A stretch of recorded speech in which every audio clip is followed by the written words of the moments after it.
says US and Tel Aviv's early Sunday attacks on Iran were carried out in full coordination. Iran says there is no red line that the US has not crossed following its early Sunday attacks on Iran's nuclear facilities. The Iranian Foreign Minister Abbas Araghchi condemned the attacks and demanded an emergency UN Security Council session.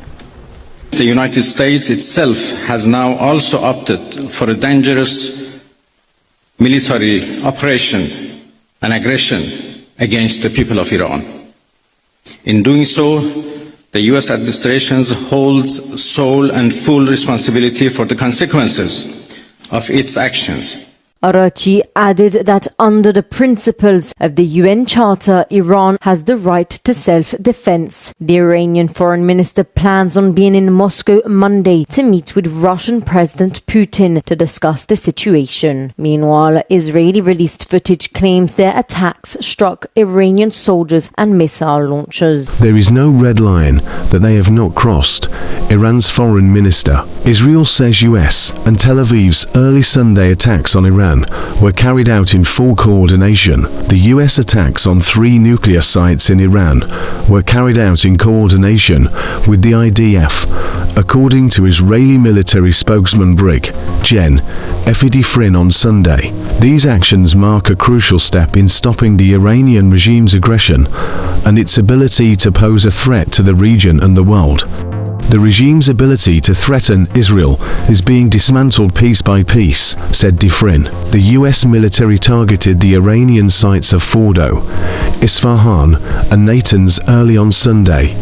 In a televised address from the White House, US President Donald Trump said the sites had been completely and fully obliterated. Trump also launched dozens of missiles from submarines without congressional approval. Neither Iran nor the UN nuclear watchdog have reported immediate signs of radioactive contamination at the targeted facilities. It was a risky move meant to weaken a longtime enemy, even as Tehran has warned of revenge attacks that could lead to a wider conflict in the region. Iranian FM says there is no red line that they have not crossed. Hours after the attacks, Foreign Minister Abbas Araghchi told reporters in Turkey, the warmongering, a lawless administration in Washington, is solely and fully responsible for the dangerous consequences and far-reaching implications of its act of aggression. He added, they crossed a very big red line by attacking nuclear facilities. Araghchi condemned the attacks,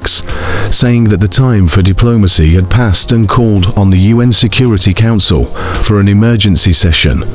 He also stated that under the principles of the UN Charter, Iran has the right to self-defense. Iran is a close ally to Russia. The Iranian foreign minister plans to travel to Moscow on Monday to meet with Russian President Vladimir Putin.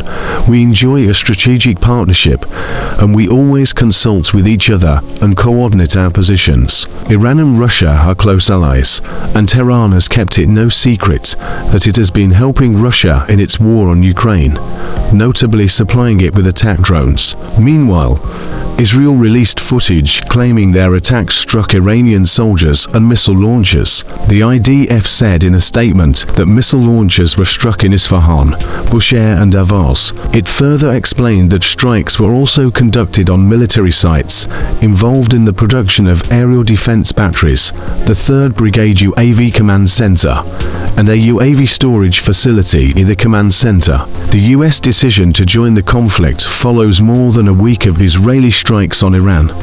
Israel says its goal is to destroy the country's air defenses and missile systems, while also damaging its nuclear facilities. Like and subscribe for more. Thanks.